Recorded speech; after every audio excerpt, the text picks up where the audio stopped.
Greetings, everyone. Pete Pardo here from Sea of Tranquility. Welcome to day number 2 of the stories behind the first time you heard those beloved albums. This is kind of something a little bit different that we're doing each and every day here in December during the holiday season. Kind of reminiscing, talking about some albums we love in our collections where there is an absolute story to tell behind the first time when you heard it. Now, we're not picking our favorite albums of all time necessarily. Some of them might be. Many of us, and I've seen lots of comments, many people are having problems remembering that first time you heard an album you loved so much. There's going to be albums that are among my favorites of all time. I'm not going to pick this month because I just don't remember what that first time I heard it. There's no real story behind it. I just heard it, loved it, boom, done. There's got to be some kind of a story. So I'm picking all sorts of albums from all throughout the decades that I do remember specifically where I was, what I was doing, who I was with, when I heard it, how I felt about it then, and how I felt about this, how I feel about these albums today. So we're kind of doing a comparison of us getting our socks knocked off, or maybe not. Right? Maybe it's an album that kind of grew on us over the years that initially we didn't really care for all that much, but grew to love, right? So any kind of story is a good story. It's all about storytelling this month. And I see a lot of you have been taking part in the comments. I saw way more comments yesterday than I thought I was going to see, which I'm very, very happy about. So let's get to today's story. So for day number 2, this is an album, and I'm pretty sure the first time I heard this album was in 1980. I remember... So you're going to hear a recurring theme a few times about a specific store where I bought some albums when I was young, when I was much, much younger, when I was a kid. There'll be at least a few of them. And you probably, for those of you who've been watching the channel a while, you've heard me mention J&R Music World in New York City, probably numerous times over the years, because some of my favorite albums that I've been into since I was, 11, 12, 13, 14 years old, I either bought myself at J&R Music World in New York City, which is still there. It's an electronics store now, but it used to have music and all sorts of other stuff. My father worked 2 blocks away. My father worked in the municipal building down in the Lower East Side of Manhattan, right around the corner, right near the Brooklyn Bridge, right around the corner from where J&R Music is, and Chinatown and all that. My father worked down there for like 30 years. He commuted from up here in the Hudson Valley to the city every single day. It's crazy when you think about it. And sometimes, especially during like the summer months, or even sometimes, before around the holidays when we had off from school or whatever, my dad would let us come into the city with him, take the train to the city, and we would go hang out at his office during the day. I don't know what we did all day because it was like he was always so busy, right? So many people buzzing around that office. And at lunchtime, we would go out to Chinatown to have lunch. And then if I had bugged him enough, he would take my brother and I, to J&R Music World to go album shopping. And back then, again, we didn't really have like want lists of stuff we were looking for because there was no internet. Maybe you read some magazines and you saw something you wanted to get. But for the most part, you found out about a band through word of mouth. Maybe a friend mentioned or something like that. And you listened to that band. And then occasionally, did this all the time, I would basically take chances on records based on album covers. Something looked really cool. I took a chance on it. In most cases, I really liked what I got. Sometimes you heard the song on the radio or something like that, and you kind of matched it up. But it was really hard to kind of like pair up songs you hear with albums and how you find out information. All that stuff was so hard to come by back in the day. So anyway, on this one day, it was in 1980. I remember it was either right before I went into my freshman year in high school or sometime during the year. I definitely remember it was 1980. So it was a couple years after this album came out, which was originally released in 1977. And we were walking through, and I'm going through the album racks and everything like that. And I was in the section U, and I happened to come upon Lights Out by UFO. And I remember thinking, wow, that's kind of a cool name for a band, right? Because, as a 14-year-old kid, I was totally into, like, sci-fi and comic books and horror and monster movies and stuff. Something about the name UFO is kind of cool. And I thought that the album cover was kind of different. Kind of, I'm like, and I remember at the time they would say like, they would put a classification on them, or maybe it was in a certain section. It would say like hard rock or heavy metal or something like that. I don't know if in 1980 they were calling anything metal. Maybe it just said rock or hard rock. I don't remember. But I remember seeing this, and it was on the Chrysalis label, which was a record label that I had stuff from Robin Trower and I believe Jethro Tull at the time. So I was like, oh, if it's on that record label, it's got to be cool. And maybe I had even seen, and I don't quite remember, on the inside of Chrysalis releases, they always on the drawing a blank on what the hell you call it. Anyway, in the inside of the album, you had the sleeve that it went in. Usually they would show other artists and albums on their label. And I remember specifically on like one or two Robin Trower albums that I had, they had listed UFO. But I'd never heard a lick of their music. So I remember seeing them, but it didn't really compute too much. But then when I saw this, I was like, first of all, I love the band name, and I see them somewhere before.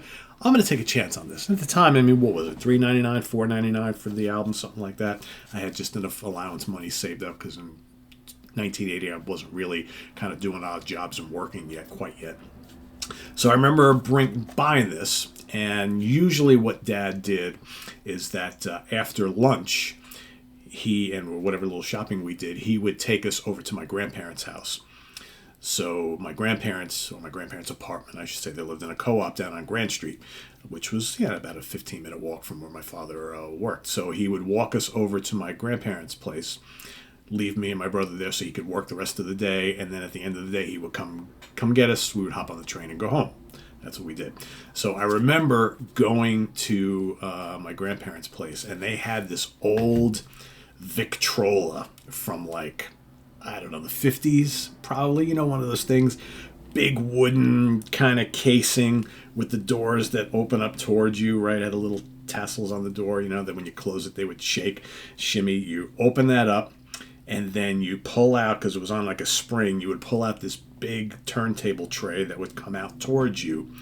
And also in there you had slots where you could put records, so they had all their records in there. And then the speaker was built right into this case. So I remember like kind of saying I said to my grandma, I said, Nanny, I said, can I play this record that I just bought? Oh, sure, Peter, go ahead, you can play it, My grandfather's like, Peter, you can put it on, go ahead. So I was like, all right. They probably regretted that a couple minutes later. But anyway, I went and put it on, and this thing didn't get loud at all, so I didn't. But I remember putting the needle down and hearing Too Hot to Handle and thinking, oh, I like this. And looking at the guys on the back, and and I'm like, all right, so Michael Schenker, don't know who he is. And listening to some of this stuff, Too Hot to Handle, Just Another Suicide, Try Me, The Great Lights Out, which totally blew my mind. Getting Ready to Go, Alone Again, or I never really liked that all too much. It's a good enough song, but I did not really need it on here. Of course, it's a cover of the Love song. I loved Electric Phase, and then I just totally fell in love with Love to Love, which is big and epic and amazing. And I'm thinking, I'm listening to this thing, and I'm just kind of like, this is amazing. And I remember the solo in the piano ballad, Try Me from Schenker, blew my mind, but like the heavy stuff just totally got me. And I was like, wow. What a cool discovery this is. I mean, just imagine being like a 14-year-old kid and basically buying something blind, never hearing it before, and taking it back to your grandparents' house and playing it on this, crappy little thing, this Victrola, and just totally loving it. And then when you get to bring it home and listening to it on a little better system, not that I had a great system, I didn't, but I had the big speakers and whatnot, and just totally falling in love with this. And then finding out, because I believe I saw it listed somewhere, that they had another album out that came out shortly thereafter this, and I was able to go back to J&R Music a couple months later and buy Obsession, and I got it from the cutout bin, because I had the cutout in the corner, right, and it was like $2.99 or something like that, and then liking that one even more, and then finding out that this guitar player that I was falling in love with was no longer in the band. Because that's the thing back then. You didn't know, right? You just had no clue. because there was no internet, and you had to rely on like magazines and newspapers weren't printing stuff about UFO, at least not here. So you had to go out and buy, Hit Parade or Circus Magazine or whatever. And I remember finding out that this guy, Michael Schenker, no longer in the band, but then someone in school told me, hey, Michael Schenker Group got a new album, brand new, the debut album. And then I went and bought that shortly thereafter. So right around the time where I was just getting into UFO and Michael Schenker, he's already gone from the band, but the Michael Schenker Group is already starting up. So to me, it was kind of seamless, even though there was a couple of years in between, right? And I didn't get Strangers in the Night until a little shortly thereafter. I didn't get that right off the bat. I started buying the UFO studio albums first, and then I got Strangers in the Night. But yeah, by then the Michael Schenker Group is in full swing. You got those albums are coming out, boom, boom, boom, boom, boom. But anyway, it all kind of started right here with Lights Out. Loved it right off the bat.